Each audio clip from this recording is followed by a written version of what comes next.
Hey everyone, and welcome back to Chat Like a Native. You know how sometimes you want to express yourself quickly in English, but then you just can't quite get the words out fast enough. Right. Like your brain's moving at 100 miles an hour, Yeah. but your mouth's stuck in first gear. I know exactly what you mean. So in this deep dive, we're going to explore some techniques to speed up your English. Okay. And not just talking faster, but actually boosting your confidence too, so you can communicate more naturally. Awesome. And I think this will really help you feel more at ease when you're chatting in English. I agree. Being able to speak at a natural pace definitely makes a huge difference. Absolutely. So let's get right into it. Our first off is what we're calling focused drills. Focused drills. Yeah, I know it might sound a bit like we're heading to the gym, Right.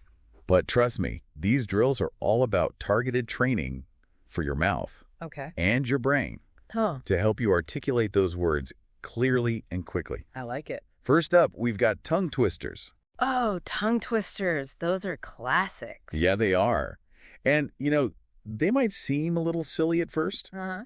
but they're actually a fantastic way to warm up those muscles we use for Yeah. speaking. Right.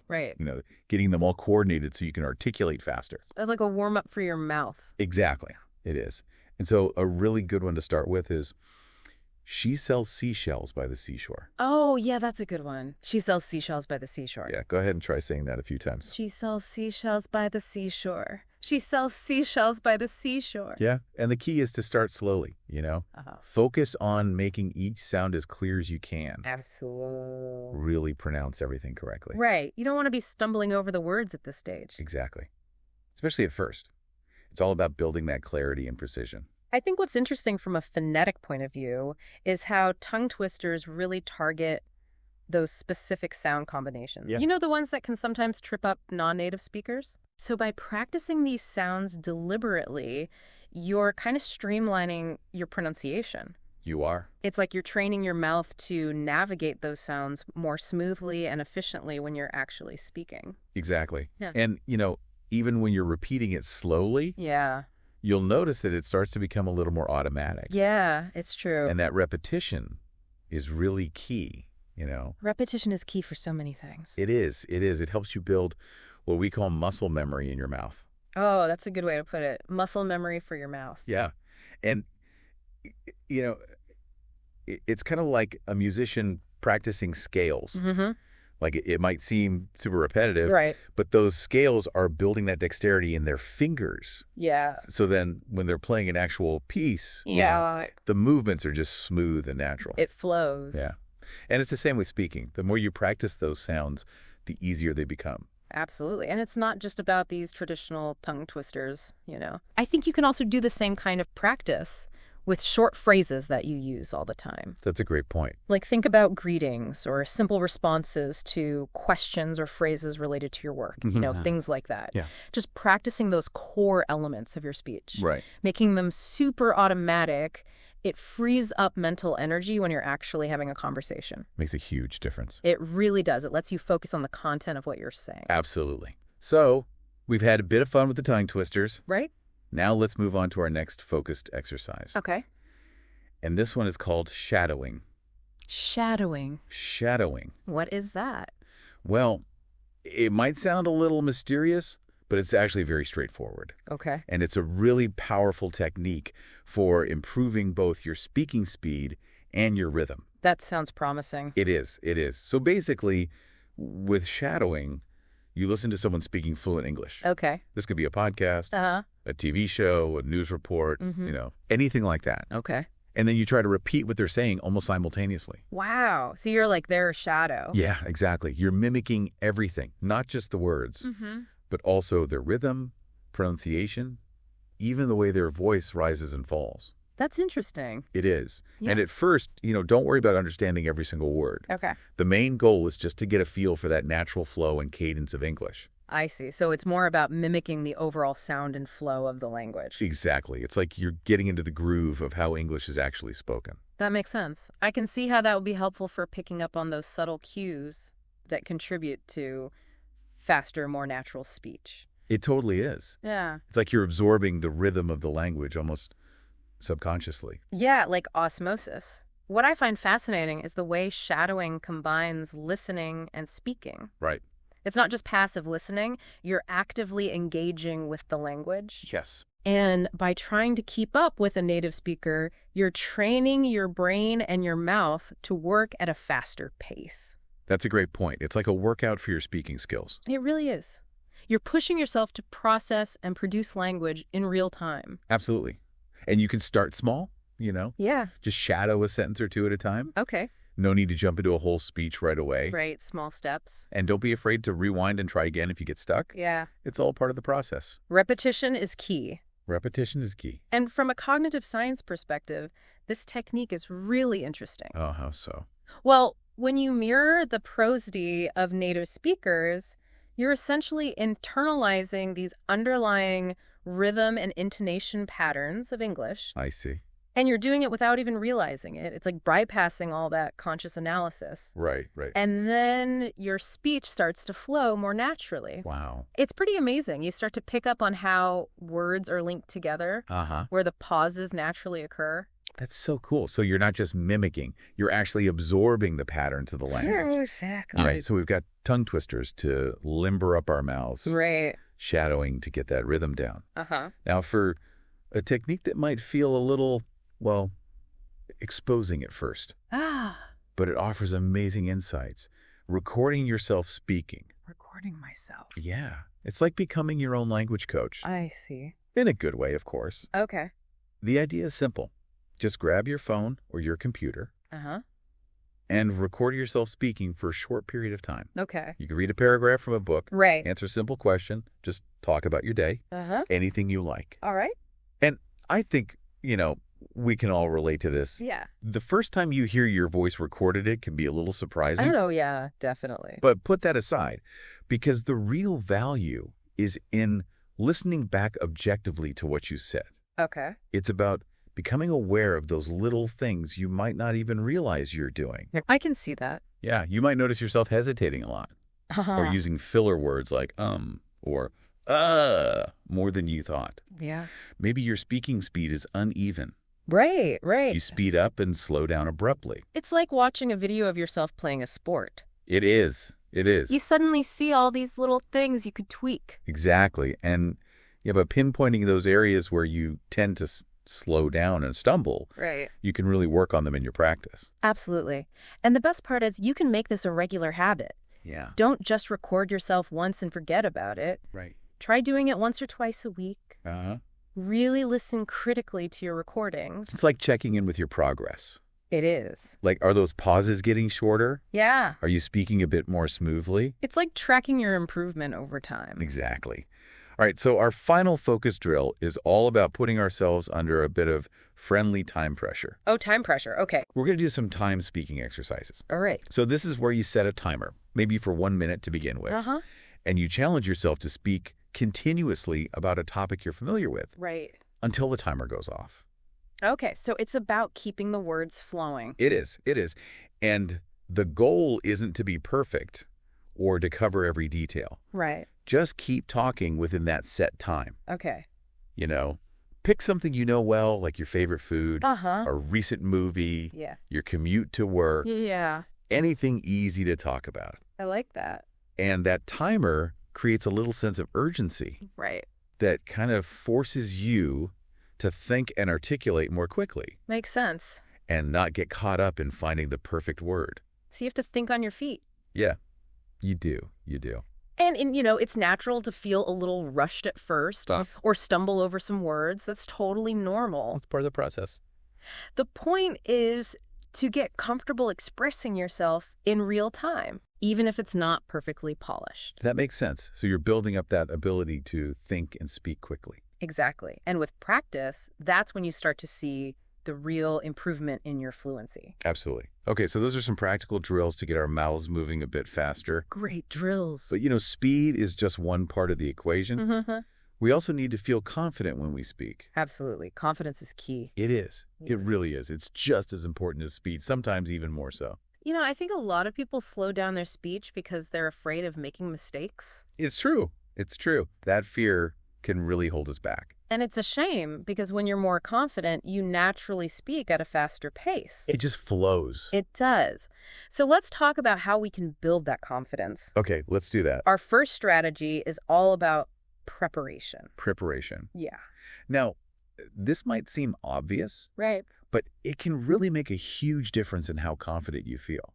You know, if you know you're going to be speaking English in a specific situation, whether it's a meeting, a social event, take some time beforehand to think about potential topics or phrases that might come up. Right, so you're kind of mentally preparing yourself. Exactly. It's like having a little mental outline. Okay. And that can make you feel more secure, I see. less likely to freeze up or search for words. It's like rehearsing for a presentation. It is. The more prepared you are, Yeah. the better you'll feel. Absolutely. And you don't need to write a whole script or anything. Okay, good. Just run through some key phrases in your head. Right. Think about possible responses. Just get a feel for the situation. Yeah, that makes sense. That little bit of mental rehearsal can go a long way. It can. So we're preparing ourselves mentally. Right. What else can we do to boost that confidence before we start speaking? Well, something that's surprisingly simple but very effective. Focus on your breathing. Our breathing. Yeah, your breathing. Okay. When we get anxious, our breathing tends to get all shallow and rapid. Right. And that actually makes it harder to think clearly and speak smoothly. I never thought about that. Yeah, it's a very real connection between our physical state and our ability to communicate. That's interesting. So how does breathing help? Well, before you jump into a conversation, take a few deep breaths. Just slow, deliberate inhales and exhales. Okay. It's like a mini reset for your system. Yeah. It calms you down, centers your thoughts, Right. and it actually helps to establish a more steady speaking pace. I see. So you're not as likely to rush or stumble over your words. Exactly. When you're relaxed, your words flow more naturally. That makes sense. Yeah. So breathing exercises, mental preparation, anything else we should keep in mind? It's huge. Embracing the fact that you're going to make mistakes. Mistakes. Mistakes. Oh, yeah. We all make them. Especially when we're learning a new language. It's part of the process. Yeah. But I think sometimes we can get so hung up on trying to be perfect Right. that it actually slows us down. Totally. It's like we're so afraid of saying the wrong thing that we end up overthinking every single word. And then we hesitate, we get flustered. Exactly. And that defeats the purpose of trying to speak faster. It does. Yeah. So how do we get over that fear? Well, I think it starts with a shift in mindset. Okay. We need to understand that making mistakes is not a bad thing. It's actually how we learn. Right. Every time we make a mistake, we have an opportunity to improve. So true. So instead of dwelling on that mistake, Yeah. try to see it as a learning experience. Like, what can I learn from this? Exactly. Did someone misunderstand you? Maybe you need to work on your pronunciation. Right. Did you use the wrong verb tense? Okay, now you know to pay more attention to that in the future. It's all part of the journey. It is. Yeah. And it's so important to be kind to yourself throughout the process. Absolutely. Remember, everyone makes mistakes. Even native speakers. Even native speakers make mistakes. That's comforting to know. It's all about progress, not perfection. So true. And you know what? Sometimes it's actually better to speak a little faster, even if you make a few errors, Yeah. than to speak really slowly and hesitantly because you're terrified of getting it wrong. I think that's a really important point. It is. Embrace those imperfections. They're a sign that you're pushing yourself, you're taking risks. And you're actually using the language. Exactly. Okay, so we're preparing ourselves mentally. We're remembering to breathe. Right. We're making peace with making mistakes. Yeah. Now, for a final technique to really boost our confidence, Okay. it involves a little bit of visualization. Visualization. Yeah. Picture this.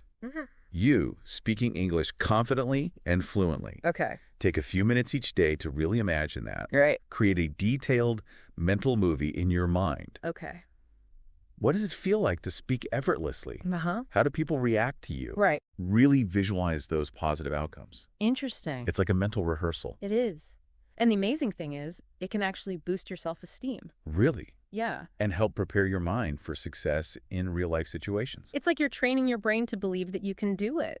It's almost like athletes visualizing a perfect performance before a big game. Exactly. It primes your mind for success. So we've covered drills to speed up our speech, Yeah. mindset shift to build our confidence. Right. Now let's move on to the practical part. Okay. Improving our fluidity with real-life simulations. Simulations. Yeah, it's all about taking those skills we've been practicing and applying them to real conversations. Right. Bringing it all together. Exactly. So our first step in this simulation zone is role-playing. Role-playing. Yeah. I know it can feel a little awkward, maybe even a bit silly if you're doing it alone. Right. But it's a surprisingly effective way to practice thinking and responding quickly in different situations. So how do we do it? Well, just create different scenarios that you might encounter in everyday life. Yeah. It could be ordering food at a restaurant, checking into a hotel, a job interview, a casual chat with someone new. Right. Anything you like. I like it. And the key is to get into character, you know? Yeah. Really try to think and respond as if you were actually in that situation. So even if I'm alone, I should pretend I'm talking to someone else. Exactly. And try to anticipate what the other person might say. Okay. So you can have your response ready. It's like improv for English conversation. It kind of is. Huh? It kind of is. It helps you think on your feet. And what I like about role-playing is that it lets you experiment with different phrases and ways of expressing yourself. It's a safe environment to try things out. Absolutely. Yeah. No real-world consequences. Exactly. No pressure. And don't be afraid to challenge yourself. Okay. You know, choose scenarios that might be a little difficult. Right. Where you need to speak more quickly. The more you practice, the more confident you'll become. It's like anything else. The more you practice, the better you get. Exactly. Yeah. And if you have a language partner or a friend who's learning English, Yeah. you can role play together. That's a great idea. That's always more fun. It is. It's always good to have someone to bounce ideas off of. Okay, so we're practicing our acting skills with role playing. Right. What else can we do to simulate those real-life conversations? Well, a classic way to do that is by joining a conversation group. Oh, yeah. Conversation groups. They're a great way to practice speaking in a more relaxed setting.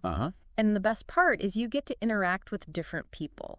Right. People with different accents, different ways of speaking. Exactly. And that's really valuable because it exposes you to a variety of English. It does. It's like expanding your understanding of how the language is used. And when you're actively listening and participating in these spontaneous discussions, Yeah. it naturally improves your speaking speed. It does. It kind of forces you to keep up. It does. And you pick up new vocabulary, new phrases. Right. You learn how other people handle different conversational turns. Uh-huh. You start to feel more confident in your ability to keep the conversation flowing. It's like you're building those conversational muscles. It is. It is. Plus, it's a really fun and social way to practice English. Definitely. You're connecting with other learners, sharing experiences. It's a great way to stay motivated. It is. It's all about creating a positive and supportive learning environment. So we've got role-playing, conversation groups. Yeah. Now let's talk about technology. Technology. Yeah, in today's world, we've got so many amazing tools at our fingertips. It's true. So how can technology help us with these simulations? Well, there are tons of language learning apps out there that are specifically designed to improve your speaking speed and fluency. I've seen a few of those. And they're great because they offer a really structured and often gamified way to practice. I like that. You can do timed speaking exercises. You can participate in interactive dialogues that are like real-life conversations. Oh, that's cool. And some even provide immediate feedback on your pronunciation and pacing. That's really helpful. It is. You know, some apps let you record yourself speaking and then compare your recording to a native speaker. Oh, wow. And some even use AI to give you specific feedback. That's amazing. So it's like having a virtual language tutor. It really is. Available 24/7. Exactly. You can practice anytime, anywhere. I love that. And the best part is you can actually see your progress over time. It's so motivating to see those improvements. It is. It helps you stay on track. Okay, so we've explored role-playing, conversation groups, technology. Right. And our final tip for really effective real-life simulation is all about getting real-time feedback. Feedback is so important. It is. It's one of the best ways to improve. You know, whenever you have the chance to speak with a native speaker or a language tutor, don't be shy about asking for specific feedback. So what kind of feedback should we ask for? You could ask things like, was I speaking too slowly? Did anything sound unclear? Right. Was it difficult to understand? Yeah, that makes sense. But sometimes it can feel a little awkward to ask those questions. I know, but it's worth it. Okay. Because the insights you get are invaluable. Right. Native speakers can often pick up on things that we don't even realize ourselves. That's true. They can point out subtle pronunciation issues or suggest more natural phrasing. They can even give you feedback on your overall pace and rhythm. So it's not just about identifying mistakes. Right. It's about getting advice on how to improve our overall speaking style. Exactly. And remember, feedback isn't always negative. That's a good point. It's also about recognizing the progress you've made. Yeah. A little positive reinforcement can go a long way. It can. So it's about fine-tuning your spoken English based on real-world interactions, making sure that as we increase our speed, we're still speaking clearly. Exactly. It's about finding that balance between fluency and clarity. Absolutely. Yeah. All right, so we've covered the main strategies for speaking faster and with more confidence. Right. We've got focus drills to train our mouths, techniques to build our self-assurance, and practical ways to simulate those real-life conversations. I think we've covered a lot of ground today. We have. But before we wrap things up, I want to share some bonus tips to make your spoken English even smoother and more natural. Bonus tips? I like it. Yeah. These are the subtle things that can really elevate your speaking and make you sound more like a native. Okay, I'm all ears. First up, pay attention to rhythm and intonation. Rhythm and intonation. It's not just about the words you use, but how you string them together. Right. The rise and fall of your voice, the emphasis you put on certain words. It's the melody of the language. It is. It is. And these elements are super important for conveying meaning and emotion. They really add that extra layer of nuance. They do. They do. So actively listening to native speakers can really help with this. Try to grasp that musicality, the way their voice goes up and down. Yeah, it's like they're composing a song with their words. It is. It is. And you can practice this with music too. Oh, good idea. Yeah, listen to English songs. Pay attention to how the singer phrases the lyrics. Okay. Or watch videos with subtitles. Right. Really try to mimic those patterns in your own speech. So it's about developing an ear for the natural flow of English. Exactly. And the more you practice, the more natural it will become. It's like learning a new dance. It is. It is. Okay, next tip. Reduce those filler words. Oh, yeah, the ums and ahs. The wah. They can really clutter up our speech. They can, and they make us sound less confident. Right. So the first step is to become aware of how often you're using them. Okay. You can try recording yourself again. And this time, listen specifically for those filler words. And once you're aware of the pattern, you can start to consciously replace them with pauses. Pauses. Pauses, just a brief silence. Okay. It might feel uncomfortable at first. Right. But it's actually less distracting than a string of ums and ahs. I see. And it gives you time to think. It's like giving your brain a moment to catch up. Exactly. And with practice, you'll naturally use those filler words less and less. It's all about creating good habits. It is. Okay, now for a tip that's super important but often overlooked. What's that? Try to think in English. Think in English? Yeah, I know it sounds simple. Right. But it's a real game changer. How so?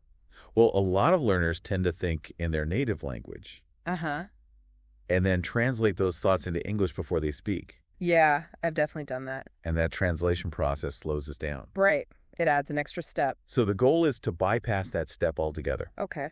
And start thinking directly in English. So how do we train our brains to do that? It takes time and practice. Yeah. But the more you immerse yourself in English, expert speaker,